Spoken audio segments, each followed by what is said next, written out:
안녕하세요, 지훈님. 네네, 안녕하세요. 네. 그 지훈님은 언제부터 환경 쪽에 관심이 있어서 대학원까지 오시게 네. 됐나요? 제가 이제 부산에서 태어났는데, 부산에 이제 어린이 대공원을 막 가고 있었어요.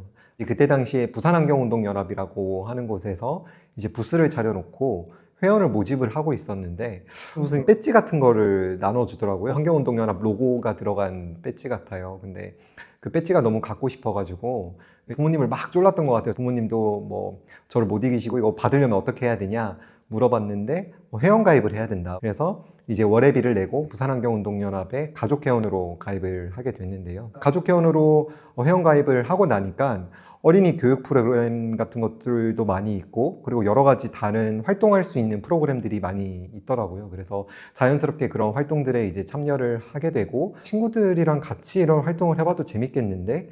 라는 그런 생각이 들었고, 청소년 환경단체를 같이 꾸려가지고 친구들이랑 또 자연스럽게 활동을 하는 이런 식으로 쭉 이어지게 된 것 같아요. 주변에 고리원전이 이제 있었고, 고리원전이 1978년에 아마 상업운전을 시작을 했을 겁니다. 근데 그게 이제 수명이 30년이니까 2008년에 폐쇄를 해야 되는데, 그때 당시에 좀 날치기식으로 좀 빠르게 다시 연장을 하는 그런 과정들을 중학생 때 지켜보면서 이거는 이렇게 돼서는 안 되겠는데? 근데 이런 거에 대해서 내가 문제의식을 가지는 게 맞아? 라는 것에 대해서 이제 의문을 가지게 됐고, 자연스럽게 그러면 내가 이걸 말할 수 있는 연구와 분석을 통해서 이걸 조금 더 전공자로서 한번 얘기를 해보는 그런 전문가가 돼야 되겠다라는 생각을 자연스럽게 하게 되면서 대학 때부터 이제 환경학과로 진학을 하게 된 것 같습니다. 그럼 꽤 일찍 그 환경에 관심을 가지신 거네요. 지금 횟수로만 따지면 거의 한 23년, 24년?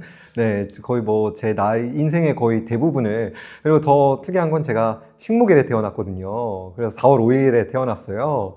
네, 그래서 아마 환경이 제 운명이지 않을까, 네, 이렇게 생각을 하면서 좀 살아가고 있습니다.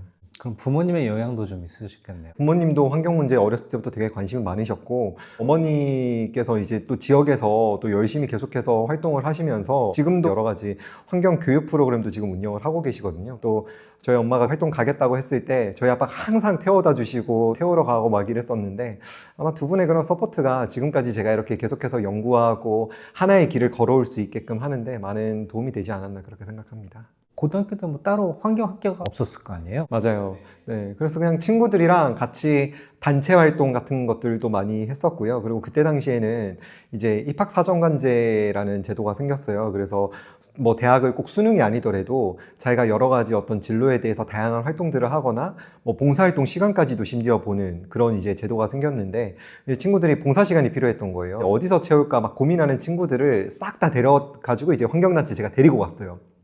그래가지고 그때 당시에 고등학교 선생님은 너 애들 선동해가지고 그런데 막 환경단체 같은데 끌고 가지 말라고 막 저한테 막 뭐라고 하시고 그랬는데, 근데 아무튼 그때 그렇게 하셨던 그 선생님이 한 2, 3년 전에 저한테 연락 와가지고 야 지훈아 네가 애들 그때 데려가가지고 애들이 지금도 잘 컸다면서 막 그렇게 말씀하실 정도로 그 되게 좋은 결과를 내기는 했었거든요. 대학을 가기 위해서 뭐 여러 가지 뭔가 준비를 하셨을 텐데 네네. 어떤 준비를 하셨는 게 있으신지. 사실 저는 그렇게 공부를 잘하던 학생은 아니었거든요. 오히려 태권도나 막 악기, 클라리넷 뭐 이런 거에 더 관심이 많았던 학생이었고요. 그래서 공부를 잘 하지는 못했는데, 단지 그냥 오로지 하나에 대한 관심을 좀 많이 가졌던 것 같아요. 환경이라고 하는 이 분야에 대해서 오랫동안 활동을 해왔고, 그때 당시에 학생부 종합전형이나 입학사정관제 이런 것들이 생기면서 공부는 못하는데 그 분야에 좀 뭔가 열정이 있고 관심이 있는 학생들을 뽑는 면접으로 뭐 이런 전형이 생기면서 좀 운이 좋게 대학에 좀 진학을 할 수 있었던 것 같고요. 그래서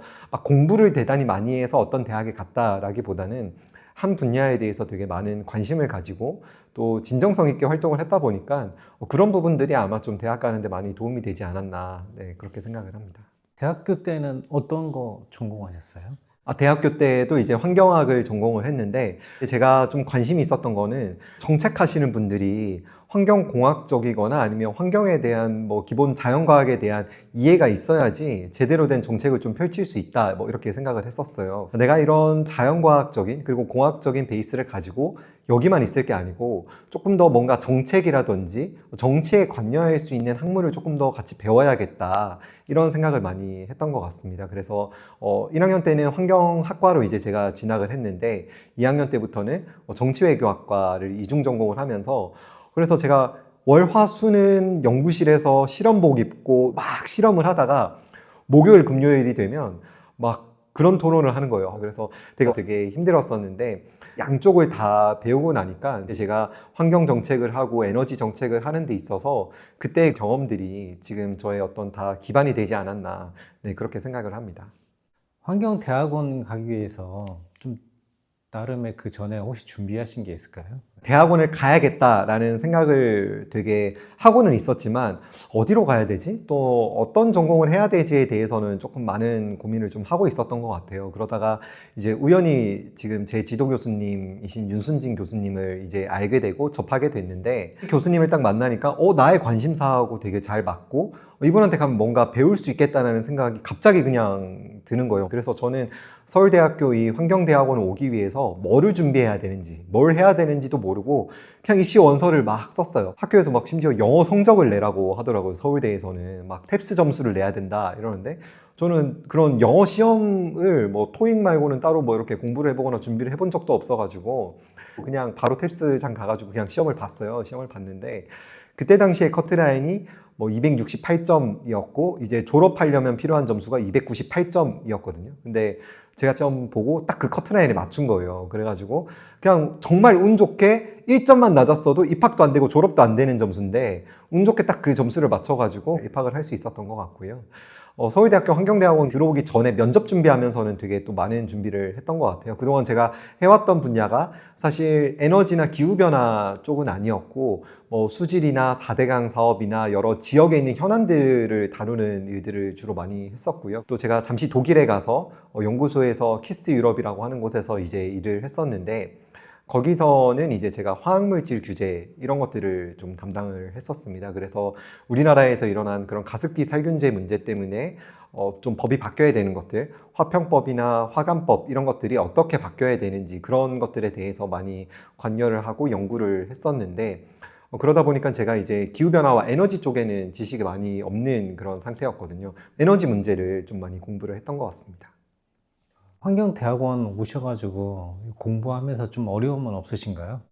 사실 저는 모르겠습니다. 이게 정말 그냥 빈말이 아니고 지도 교수님하고의 저하고의 이 텐션이나 이런 것들이 잘 맞아서 그런지 모르겠는데, 전 대학원 생활이 너무 행복하고 그냥 제가 아는 지식들만 가지고 얘기를 하면 사람들이 그거 네 생각이잖아 이런 얘기들을 되게 많이 했었거든요. 근데 지금은 연구라든지 아니면 논문을 통해서 제가 하고 싶은 것들을 이제 분석하고 밝혀내고 또 그 결과를 통해서 데이터로 얘기를 하니까 사람들이 조금 더 제 목소리에 더 귀 기울여주고 조금 더 동의해 주는 것들을 많이 느낄 수 있었거든요. 환경 문제와 기후변화 문제와 관련해서 연구하고 싶은 것들이 너무 많은데 그거를 이제 제가 관심 있는 연구 주제를 꼽아서 관련해서 연구를 할 수 있고 또 그런 것들을 같이 논의할 수 있는 여러 명의 동료가 있다는 게 너무 좋아서 저는 지금 대학원에 와서 딱히 힘든 거 이런 거는 없는 것 같고 오히려 정말 어디 가면 너무 행복하다, 네, 그런 얘기를 더 많이 하고 있는 것 같아요.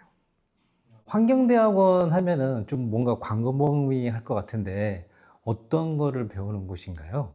저희는 뭐 환경관리학과, 환경설계학과, 환경조경학과, 뭐 교통학까지 심지어 되게 다양한 분야들이 있거든요. 근데 저희 대학원이 좀 가장 자랑할 수 있는 거는 어떤 한 분야의 어떤 방법론이나 어떤 학문만 쓰는 것이 아니고 되게 광범위한 다양한 학제 간 그런 교류가 이루어진다는 게 가장 큰 장점이라고 생각을 해요. 그래서 어떤 그 특정한 어떤 그 방법만 가지고 배우지를 않고 뭐 기후변화라든지 아니면 환경, 도시 문제, 사회 문제 모든 것들에 대해서 되게 다양한 그런 어떤 학문의 관점에서 좀 분석할 수 있다는 점이 가장 좋은 점인 것 같습니다. 여기 안에서도 이렇게 좀 과가 좀 나눠지나요? 맞아요. 과도 많이 나눠져 있고 심지어 저희 연구실 내에서도 저는 뭐 기후변화나 에너지 정책, 환경 정책 이런 것들을 하고 있지만 오늘 뭐 저희 연구실에서 발표한 그 학생의 어떤 논문 주제를 보면 야구장에서의 어떤 그런 실천이라든지 환경 활동이 어떻게 일어나고 있는지 이런 걸 분석하는 사람들도 있고,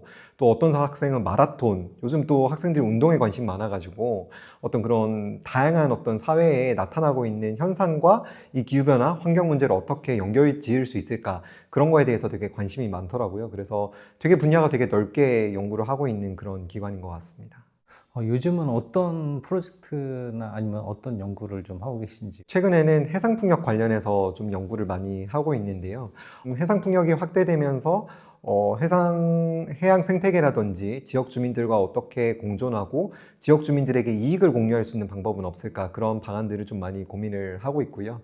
그리고 그 외에도 이제 제가 영농형 태양광 관련해서도 영농형 태양광을 설치를 하고자 할 때 어떤 것들이 고려되어야 할지 이런 것들을 좀 분석하는 연구, 그런 것도 진행을 하고 있고, 또 저 가장 최근에 했던 연구는 탈원전과 감원전이라고 하는 이 용어가 과연 사람들에게 어떤 정책 수용성에 영향을 줄 수 있을까? 이런 거를 분석한 그런 실험 연구도 진행을 했습니다. 사람들의 정책 수용성에 어떤 영향을 미치고 과연 원전 폐쇄까지 얼마나 걸린다라고 생각하는지, 뭐 이런 것들을 분석하는 그런 실험 연구도 함께 진행을 했었습니다.